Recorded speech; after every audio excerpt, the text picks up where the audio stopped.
Ladies and gentlemen, please welcome your presentation party, Steve Dawson, Chairman of the World Snooker Tour, and Paul Hamilton, owner and CEO of Halo. The runner-up, receiving a cheque for £200,000 and a silver medal. What a run, what a legend of the game, the one and only Mark J. Williams.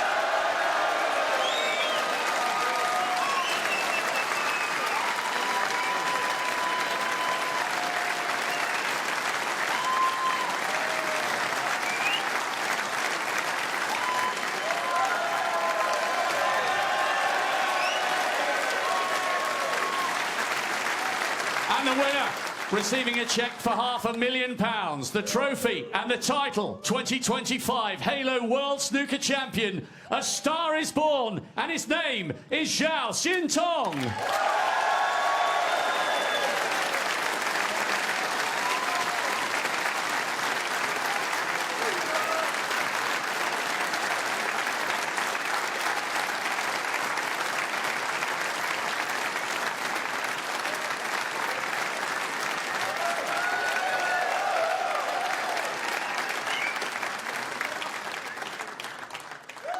Your champion, Zhao Xintong.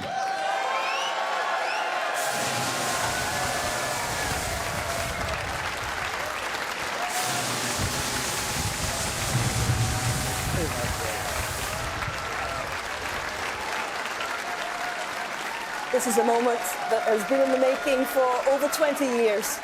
It was 20 years ago that Ding Junhui first came to this country and he won his UK Championship. He's become an absolute icon for the sport. I'm sure there are bittersweet moments for him, but this is one of his protégés. That's Victoria Shi on the right-hand side. His erstwhile second mum, actually, plays at the Victoria Shi Academy, and his girlfriend on the left. And these are wonderful pictures. His mum and dad back in Shenzhen. His mum's actually never been on a plane. She very rarely watches him, gets far too nervous.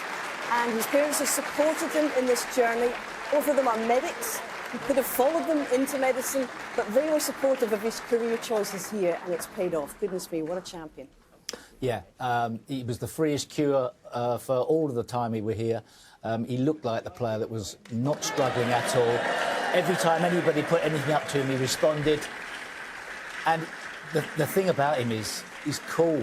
He's a cool customer. You know, there's no tears. You know, maybe there could be, but he just takes everything in his stride. He's going to be a danger in the future. What's the impact of Zhao Xintong's win going to be? We talked about all of these budding young champions watching him there, but for him and for the sport, it's not just China's champion, it's Asia's champion. We think back to James Watana all these years ago as a world number 3 for Thailand. This has been coming for a very long time. Yeah, and law of averages as well, because you think about how many snooker clubs they've got there, clubs with hundreds of tables, the population in general. He's going to inspire another wave of Chinese players, and indeed all over Asia. And there'll be more to come. Whether they'll be as talented as him, I don't know, because this boy's very, very talented, and his cue action is magnificent. I agree with Steve, his temperament is brilliant, and he's a joy to watch. That's the great thing about it. When you tune in to watch him, it's a pleasure. And it means he jumps straight back into the top 16 at world number 11, but he's going to be seeded second for every single big event next season. And that means there's going to be 5 Chinese players in the top 16. Is this the power play that we have been predicting for some years? Yes, I think so. I think we all sort of try and predict it a bit earlier that it was going to happen. But now I think you see the quality of Zhao Xintong. It's the future. It's the shape of things to come. But I think not just from China, we're seeing more players come out from Europe as well. I think there's going to be a slow diversification around the world, and it's going to be all the healthier for it. And from the UK's perspective, we've got some great young players coming up as well. I think it's going to be a great balance in the future. Look, guys, we know this has been a complex story. He has gone through a 20-month suspension. All of us make mistakes. He paid heavily for it. But, you know, how much character, therefore, has it shown to admit to his mistakes, to take his punishment, and to really make the most of what is a second chance? Absolutely, it's a second chance, and he's totally redeemed himself. He's you know, he did the crime, he's done it, he's had the time, he's come back, he's admitted it, held his hand up. The association has handled it with the retrospective punishment that he got. Let's not forget, by the way, 2 of his compatriots got life bans. So, you know, they held it was handled very well the way it was done. And he's admitted it, held his hand up, and here he is. Second chance, come back, and he won't be doing it again.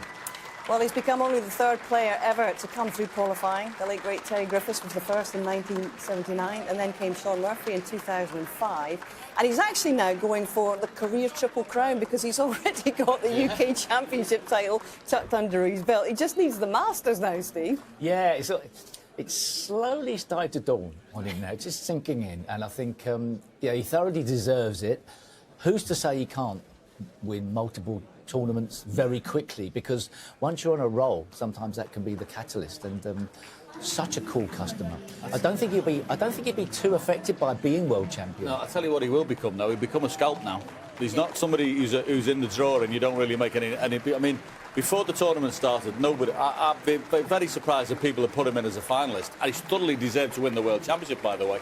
But he's now a scalp. People will look at him in a draw and go, "Ooh, I want to play Zhao Xintong." Yeah, well, it's the third year in a row, guys, as well, that we've got a first-time champion. We've had Luca Brissell, Karen Wilson, and now Zhao Xintong. Things are moving in this sport, aren't they? Yeah, it's no longer just the top 16. They're going to have it all their own way. The qualifiers are becoming their own individual tournament, and also the qualifiers are getting stronger and stronger and stronger.